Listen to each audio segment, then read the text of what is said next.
Sadhguru, vous parlez du fait qu'on doit développer nos capacités.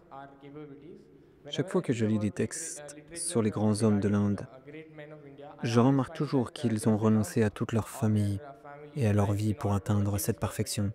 Donc, en tant qu'étudiant, qu'est-on censé faire? Quand vous êtes étudiant, vous devez renoncer à tout le reste.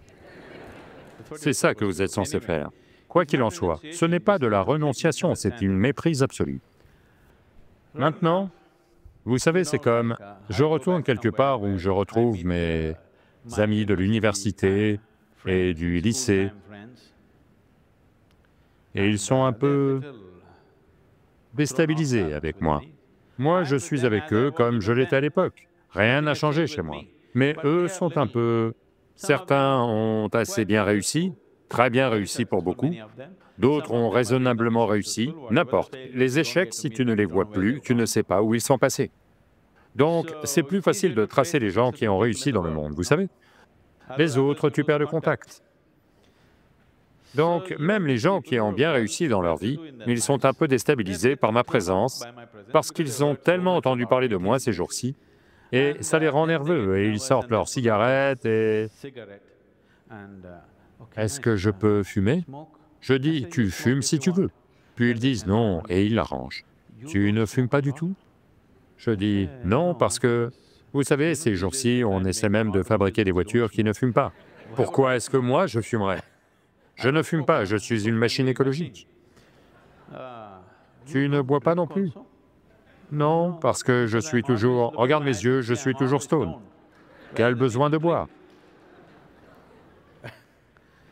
Donc, non, je suis toujours extatique, donc je n'ai pas besoin de boire. Oh, tu ne fais rien du tout. Leur idée de la vie, c'est...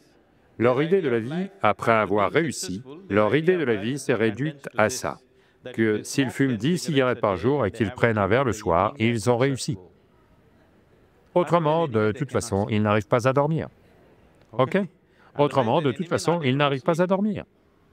Donc, de telles personnes vont penser que j'ai renoncé à la cigarette et l'alcool et n'importe.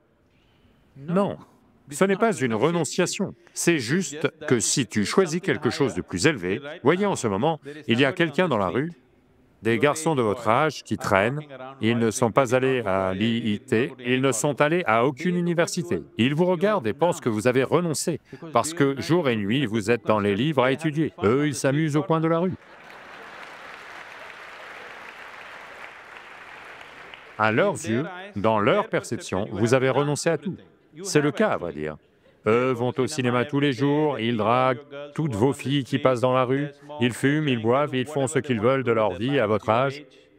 Mais vous êtes un renonçant. Vous êtes là toute la nuit, assis à lire des livres, à écouter ces gens. C'est pire que la renonciation. Mais dans votre tête, vous savez que vous n'avez pas renoncé. Vous avez juste choisi de faire quelque chose qui vous semble mieux que cela, n'est-ce pas? La même chose, quelqu'un a choisi de faire une chose qui lui semble être meilleure, une possibilité plus élevée pour lui. Quelqu'un qui est à un plus bas niveau de vie pense qu'il a renoncé. Personne n'a renoncé à quoi que ce soit.